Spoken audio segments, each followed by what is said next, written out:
First of all, I want to thank all you guys for being here, and a special thank you and shout out to Kim, Vita, Marissa, Ruby, and Donna, who have been an incredible support system throughout this whole thing.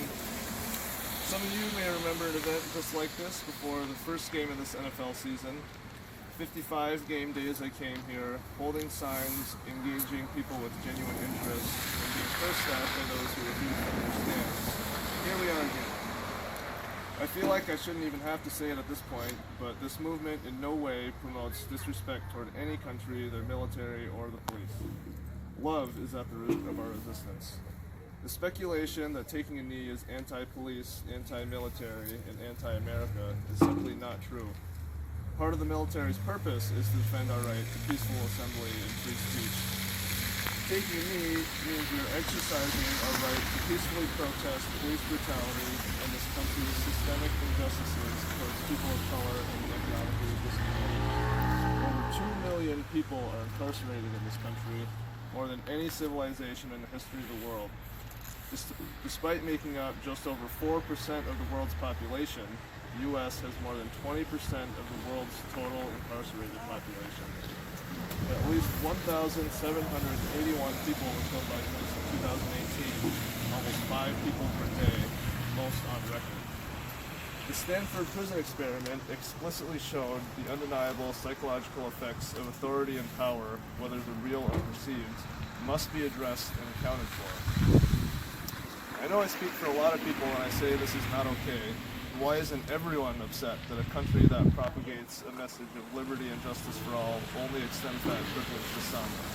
Why isn't everyone upset that Philando Castillo was shot multiple times while in a vehicle with his girlfriend and their 4-year-old daughter? Why isn't everyone upset that Elton Sterling was shot 6 times while he's pinned down by multiple officers? Why isn't everyone upset that Michael Barrera was killed while handcuffed, Derek Mack was shot in the back, or that Jonathan Victor was shot 5 times with an AR-15 at the scene of a one-vehicle accident? Why isn't everyone upset that these police officers were all found not guilty at trial, acquitted of all charges, or not charged at all? Why is it that any previous encounters of law enforcement are used to slander the deceased while the killer is considered a hero? No profession is immune to corruption, greed, or malice. Not the media, not lawyers, not doctors, not police, not teachers, and not even the military. Don't you see how generalizing people as good just because of their occupation is just as harmful as generalizing people as bad because of the way they look, where they were born, because you don't understand them? I have the utmost respect for everyone in any walk of life who truly believes all lives should be treated with the God-given dignity they deserve, regardless of uncontrollable factors such as skin color, place of birth, or species. At the same time, I will never respect or honor anyone who believes the lives of people from a certain country, race, or religion matter more than those of another. I've definitely received more positive than negative reactions in the last 20 or so weeks. People have brought me coffees, muffins, and hand warmers after they saw me standing here. One man overheard a group of middle-aged guys spewing all sorts of hate speech at me, brought me a coffee, and said, "I heard what those guys are saying, and I don't have to agree with you, but I respect you standing up for what you believe in out here." I've heard all sorts of creative combinations of cuss words, seen countless middle fingers. I've been told to get the F out of the country, but honestly, it's been an honor to receive the same uninformed criticism as Colin Kaepernick, Eric Reed, Kenny Stills, Albert Wilson, and everyone else in the public eye unafraid to speak out against this injustice. I noticed that people who oppose what we're doing, especially the ones who get upset, have no idea what it's about. This topic has really helped show people's true colors. So many people just want to judge or hate those who are different from them.